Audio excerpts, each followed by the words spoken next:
Hi, so in this video, we're going to go over what happens after you receive an offer. And what are the next steps? So you've received an offer on your home. Congratulations.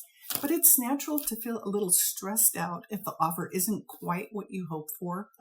But don't worry, that's why you have me. I'm a certified negotiation expert. It's really surprising to me how few agents across our nation have this training. But I have it to ensure you not only get the best price, but also the best terms. Hi, I'm Connie Medeiros. I'm a realtor with eXp Realty. So let's talk about what happens next, and let's assume you receive multiple offers. First, I'll be vetting the buyers. I'll be calling the agents and the lenders, making sure they are truly qualified and really motivated. After all, who you are dealing with is crucial. We review all offers, and I will give you my honest advice on each one, highlighting the pros and cons. Sometimes the highest offer isn't the best, but ultimately the decision is yours. Now, if we're lucky enough to have multiple offers, what I like to do is set a deadline and request highest and best offers from everyone. I've had many times where the lowest offer comes up and actually becomes the highest offer. Once we have agreed on terms with the buyer, we're officially in escrow. The next step is they deposit their earnest money.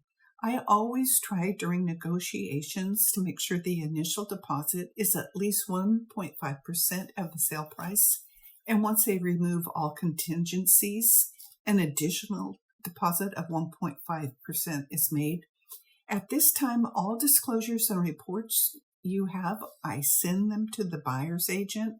Now, before the buyer made their offer, I usually send them the disclosures. This way they are well informed from the start.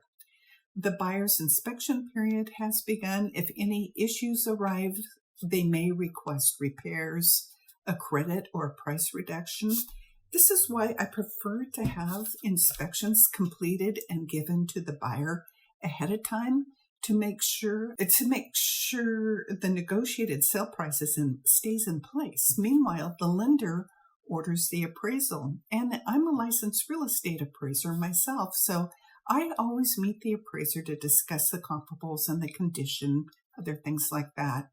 But if the house does not appraise to the sale price, the price may be renegotiated down, or maybe the buyer can come up with a difference in cash, though that very rarely happens.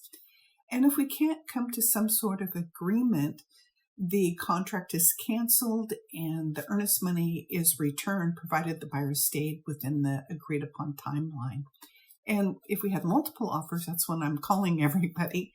Assuming there are no issues with the appraisal, the loan gets approved. I'm staying in touch with the lender the whole time, and all the contingencies are removed. Now you can start packing in earnest. We're almost there. Next up is signing the documents. I'll review all the numbers and go over them with you before the signing. This is when you will let the title company know how and where you would like to receive your money. If you're going to have it wired, be sure to bring your account numbers, or if you want a check, they do that.